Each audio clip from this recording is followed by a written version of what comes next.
My hair always looks better in the bathroom. I come on, you gotta look at it. I'm like, what the fuck did I do to my hair? Primping problems. So yeah, this guy that set himself on fire, it's really weird. Again, Menace of Horror. I feel like I get all my material from him. He just gets to things quick. Like, I don't know how he does it, but he, hey, little kitty. He's just walking right up to me. What's up, buddy? You okay? Hi. Wow. Usually cats don't do this. Hi, bye. What's going on, buddy? Yeah, cats usually run away from you. He's like real friendly. How you doing? Yeah. What are you doing? What's your name, pal? Having a good night? Usually guys like you, usually cats ain't friendly like this. Usually they run away. I used to own a lot of them, actually, when I've been, you alright? You alright, bud? It could be a wild cat. There's a lot of wild cats around me. Pretty kitty. Yeah, he's very friendly too. Yeah, she follows us. Dude knows her. Came right up to me. I'm So like, sweet. yeah. She likes attention. Hey, doggy. Have a good night.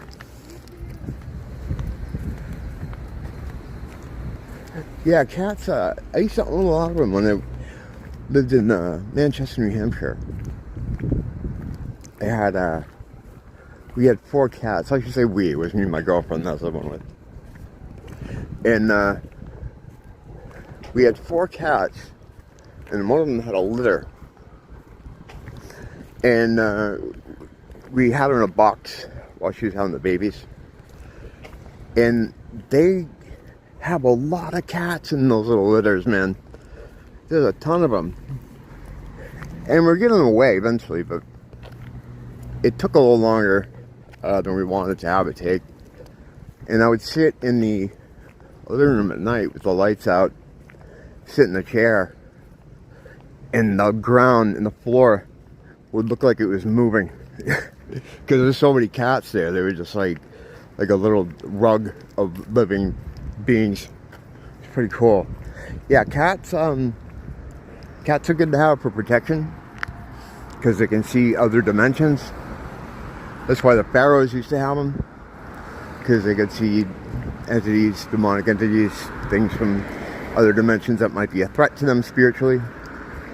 And as I've explained many times before with demons, a good preventative measure with them is, well, not prevent, whatever. A good way to keep them away is if they think they can be seen. If they think you can see them, they won't come around. They don't want to be seen. They're used to not being seen here because they're incorporeal in this 3D dimensional space. So they don't like cats because they don't want to be seen. Just like all evil. It doesn't like when you cast a light on it. When you got a pit of snakes, you put a flashlight, they'll scurry, you know. Demons are evil and they don't like to be seen. And sometimes just shining a light on it is enough to get them to flee. Saturday night. Another good night to go out and look for demon face. It's usually the nights when a lot more craziness is going on, just because there's a lot more people. But yeah. So this guy who lit himself on fire, I think, in my opinion, he was. And Menace of Horror said this too. He's definitely an asset, but he's probably an MK Ultra guy. Because what they were saying is when he lit himself on fire, he didn't make any noise at all. He didn't yell, didn't scream. He was almost like in a trance-like state. The same thing with the other dude that lit himself on fire for the Ukraine thing. Oh, that wasn't Ukraine. That was for Gaza thing. Palestinians. He yelled about Palestine a couple times, but he was kind of quiet. Now, when the monks would do it, the monks that lit themselves on fire, they're monks, you know, so they can internalize their shit, you know, so they can be quiet and not say anything. But the fact that these guys, especially this last guy, he wasn't even yelling about Palestine. He didn't make any noise at all. And in his manifesto, he kind of alludes to the fact that he had some kind of realization that both sides of the political spectrum are the same, which, you know, I kind of figured out when I was 14. But this guy, I guess, from his story, took a while for him to figure it out, because he was a Clinton donor, and he was more politically involved. There's a picture of him with Clinton floating around. And he said it was a speech that Clinton gave about, was it John Kerry? Was it? No, Dukakis, Michael Dukakis. He went off on Michael Dukakis, saying some mean stuff, is what he said in his speech. I didn't watch the actual speech, but yeah, Bill Clinton was dragging Michael Dukakis, and for whatever reason, that was the straw that broke the camel's back for him, and he flipped out and started becoming an activist. And as Minister Hora pointed out, Bill Clinton's involved in a lot of stuff. You know, I mean, there's a Clinton dead body list allegedly having to do with him and Hillary, and just all kinds of weird scandals, Fast and Furious, things that you could get mad about him for. He didn't mention any of that stuff, and he just mentioned that he was dragging Mike Dukakis. What that says to me is they wanted this guy to be mad at Clinton, but they didn't want to highlight any of the bad stuff he did, or, you know, Bill wouldn't like that. So they made this unreasonable sort of instigating point, but the instigating event. But the thing is, yeah, it's like, hold on a second, let's get out of here. Got a little interference going on. I don't know why.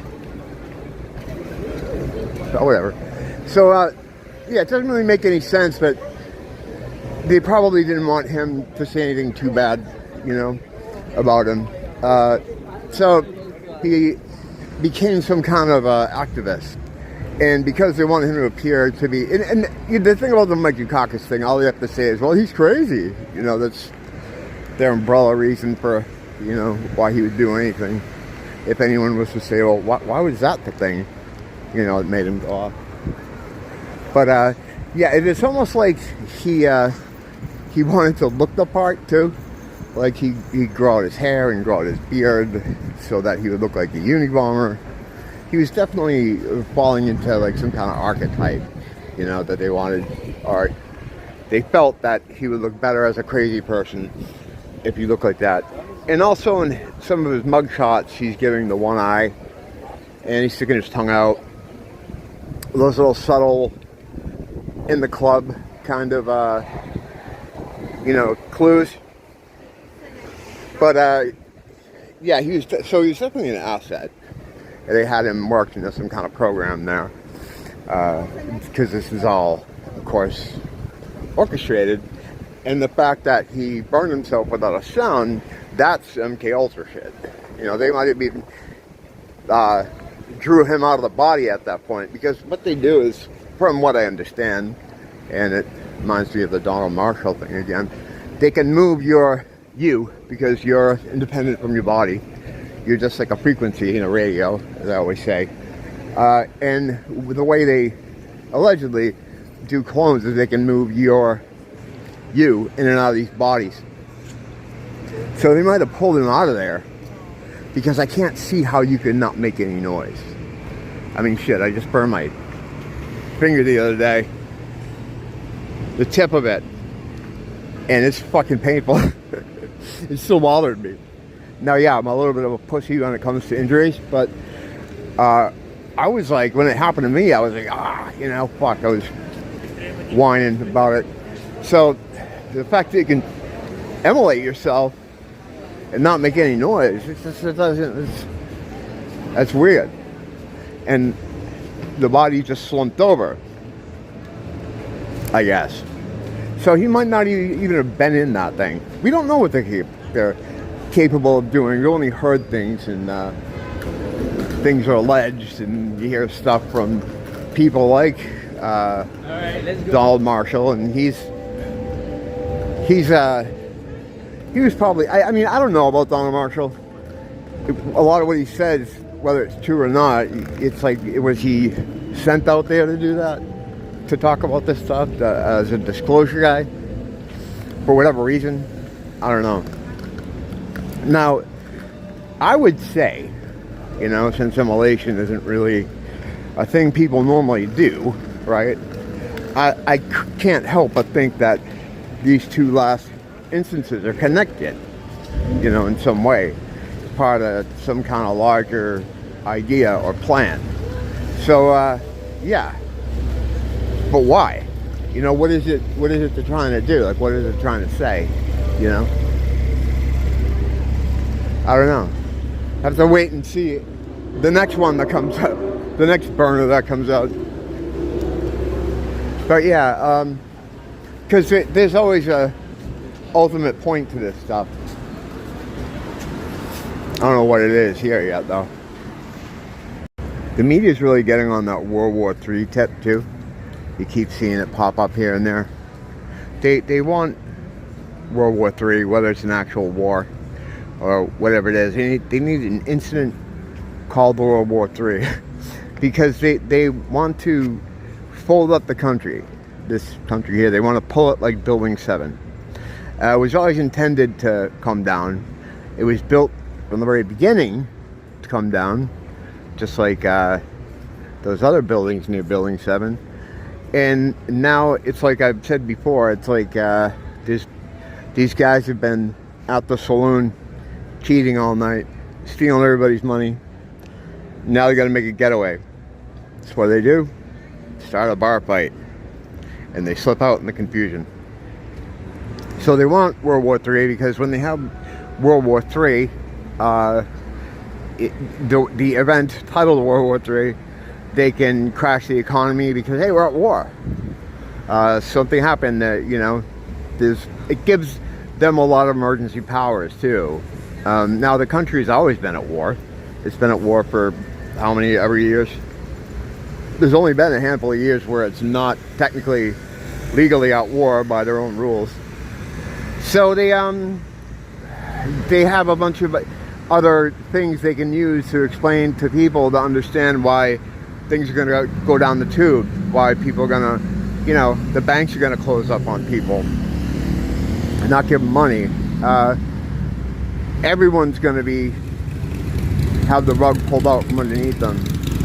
It'll, you know, years ago, I think, or it kind of looked like they were trying to get to a point where, and they were pretty successful at it. I mean, half the country's on prescription meds. A large part of the population are on food stamps. A lot of people are on welfare, obviously. And when they have all that stuff over you, they basically control you, you know. But there's holdouts to their control who have money. They're people that will just never be under their sway. So they got to get rid of money.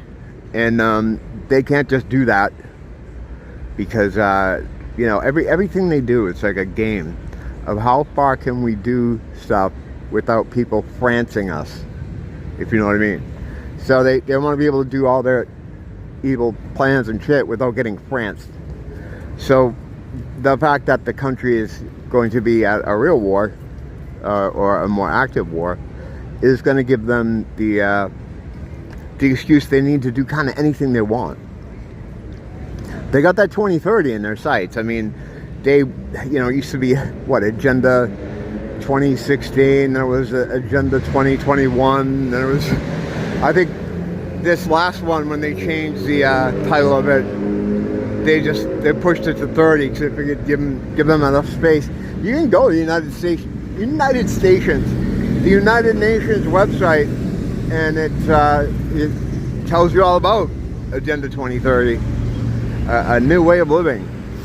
You know, they really want this reset where they just create two classes. The very few of them and their minions they have working for them, and then the rest of the people, us. They want that slave class really bad, and on a global scale. I don't mean just, you know, in the U.S., but part of this whole thing is collapsing the U.S. so that people aren't independently wealthy or wealthy enough to survive in the system. They can't have anyone that has like their own money and the ability to move freely without their consent. So there's going to be like the great leveler, and everybody's assets going to be frozen. And then it also gives them all that kind of chaos and violence and stuff that they like, so that they can suck off, you know, the low vibrational frequency loosh. Well, it has to be low vibrational frequency for them to be able to reap it. They can't use high vibrational energy, that frequency. They can't do anything with it. That's why it's always good to laugh and mock evil. Because when you're laughing, that's the highest vibrational activity your body can engage in. And when you're laughing, you're not in fear.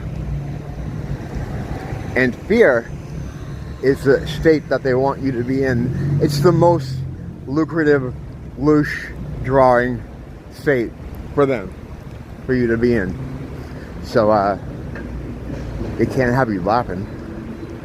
That's the worst thing for them. That's why it's important to point and laugh at their plans. You know, like I do. And a lot of other people do. And you should continue to do.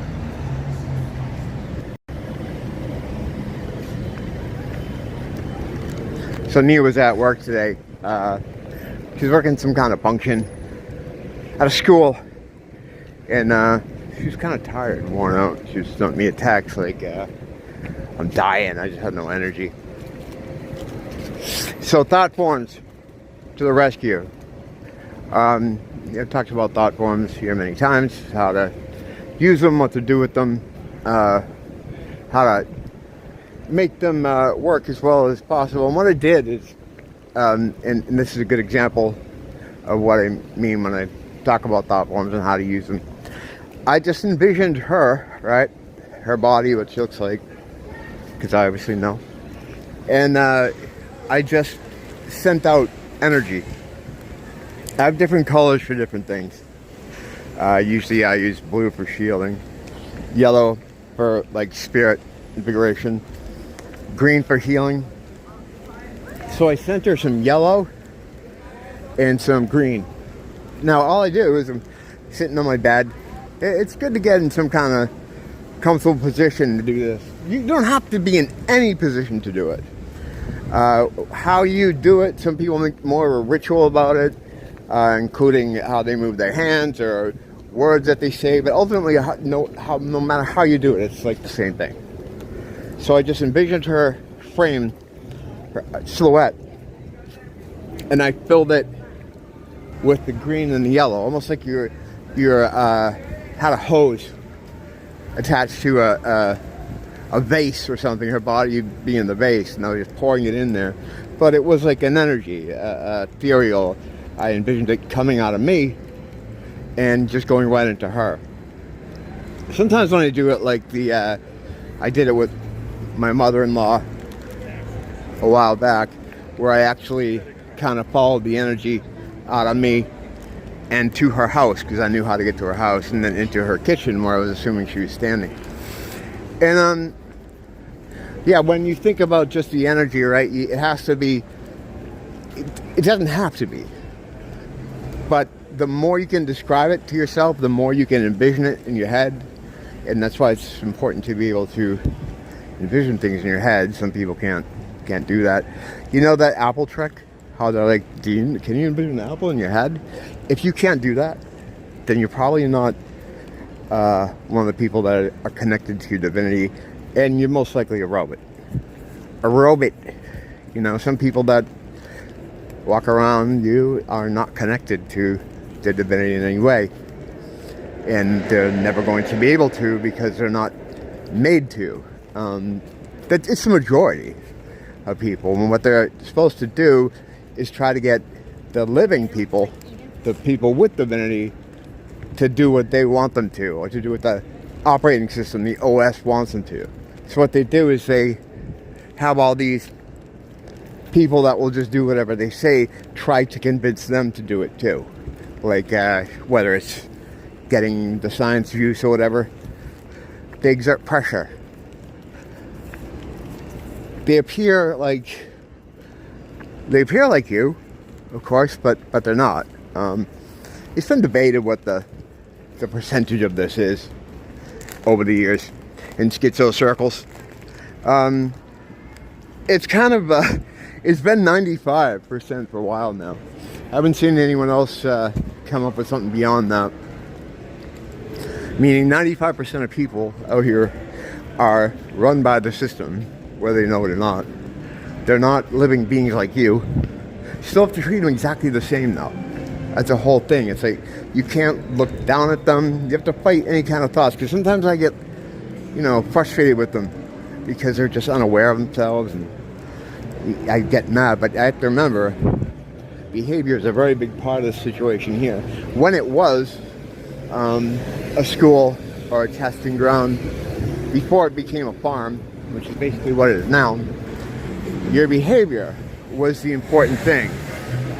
It's not a pass or fail kind of proposition, because you can't beat the beast. There's just no way. And you're not supposed to. You don't have to exactly lose, but sometimes I mentioned the Kobayashi Maru from Star Trek.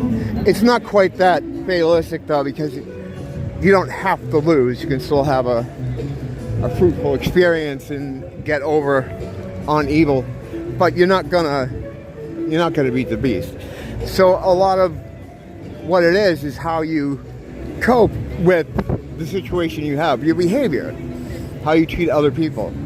So whether you know the people are real or not, you have to treat them just like you would want to be treated. And it's not too hard, because a lot of these people you care about.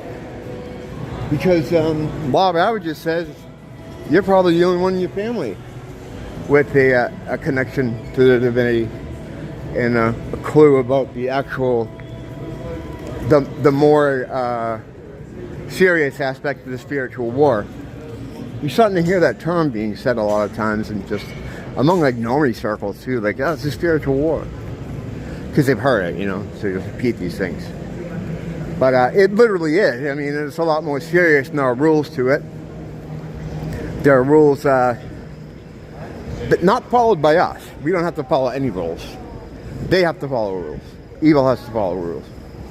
Evil is all about terms and conditions, contracts. God has no contracts. He has no terms and conditions. It's all on that side of things. So they have to follow some weird cosmic rules that I don't even really understand a lot of it. I don't know how many people actually do. But yeah, they have things they have to follow. Revelation, the method being one they have to show you in some way. The thing with Revelation, the method, and that ties into what people call predictive programming, is they have to tell you, but they're not required as to how. So they can make it as obscure and opaque as they want, slipping it into TV shows or movies or something. You have to figure out what they're saying. And if you don't protest in some way, speak up or point it out, they take that as an invitation, or as you've signed the contract with them. Like, okay, you didn't say anything, so we're just going to assume. That's how they work. Now, in the grand scheme of things, I don't know if they can get away with that. Because otherwise, a lot of people wouldn't stand a chance. What if I used to feel that way? I used to feel like this. A lot of that stuff, how they hide disclosure so they can fuck you over, that I was thinking there's no way that counts in the grand scheme spiritual thing, because how would people know? You're born into this world the way it is, and you're supposed to figure out this stuff. How are you going to do that? Now, looking at it, I'm thinking a little bit differently, because I feel like at some point, all those who are going to be awakened to it are going to be awakened to it. There's not going to be someone who's in a situation where they just don't know. If you're at stake for having something happen to you because you weren't aware, you're going to be made aware. Everyone will be. So you'll have that chance to understand what's happening to you. There's not going to be anyone that like lives their lives and has no idea what's going on and dies and has to pay the consequences for not figuring out the symbolism in the season finale of The Simpsons. It's not going to happen that way, because those people, it doesn't matter. They're literal tools of the system, whatever the operating system here is. I've mentioned many times, it's like Photoshop, right? Having like a brush or a shader. That's literally what they are. They're like that. They're a tool of the system. You know, I figured this out a while ago on my own, and I started corroborating my findings with other people, and that's when I kind of learned that people have been doing this for centuries. There was one woman that I can never remember where she's from, like some Indian tribe, and she was saying that that's a good source, right? Some Indian tribe on the internet, but yeah, this all is. She was saying that there's 3 kinds of souls, which was kind of a new concept to me. And she was like, some people are able to understand what they are. They're connected to divinity. They have a relationship with God, or at least believe in God. And then there are those who can't be connected to divinity, the robots I was just previously talking about. And then there's like in between people who could kind of come over if you, I guess, worked with them or something. And it brings me to that Baudelaire quote that I use all the time. Some will see, some will not see, some will see when shown. So I guess there's like a middle ground people who could possibly connect to their divinity. I haven't seen any evidence of that, because I feel like, at least in my personal experiences, I mean, and that's just a very small, narrow fucking group of people, but anytime I've tried to turn someone on to what's happening, it usually ends in terrible failure. The people that I do kind of get to know what's happening were already on that road anyway to begin with. You know, I don't think it's something, you know, I don't know. I've always felt like you can't show someone, but I guess you can. I guess there's 3 kinds of people here. I don't know. These things are still developing, of course. This is all new to me and to a lot of you too. You know, it had to get the world had to get really bad for people to start looking into this stuff. Like, okay, what's really going on here? Why is this spiraling so badly out of control? And yeah. Turns out there is something major going on, and you're the key player, not a key player. You're the key player. This is all for you. You, whoever's watching this, individually you. You're the most important thing in the snow globe, and your decisions really matter. And people would say, well, what about you then? Aren't you important? No, we all are equally. God, the consciousness of God is such that in our consciousness, He can watch all of us at once. We have our kind of own personal God watching us, which is also God. But we're actually one thing. All those that have divinity and have recently been awakened to spiritual war, we're all one being, the progeny of God. We're split up into all these different points of attention, expressing themselves as individuals. You know, I'm Chad, I live over here, as Bobby lives over there, you know, but we're actually one thing. That's hard to get your head around. Like, I can't really even get with like, I get the concept, but I can't think about it too long. So you are the most important thing in the snow globe, and the most important thing in all of it. Like I always say, that on the spiritual totem pole, you got God at the top. You're second. Under you comes the demons and the angels and Lucifer himself. You're more powerful than all of them. That's why a lot of people are jealous of you. You know, the demons and Lucifer and even some angels. You know. Alright, so I'm almost at the house now. No demons, no demon face, didn't see anything. But, still looking. Always got my eye open. I'm trying to figure out how to look at people's faces without looking at their faces. That's the dilemma I'm having with this whole thing. Because I don't like to look at people, you know, as I'm walking. It's like, what do? You stare into their faces. But so if I do catch one, it would have to be an incidental thing. But as soon as I do, you're going to hear about it immediately. Post-haste. Post-toasties. Until then, thanks for dropping by. Hopefully see you soon. Until blame the teacher. Blame the school.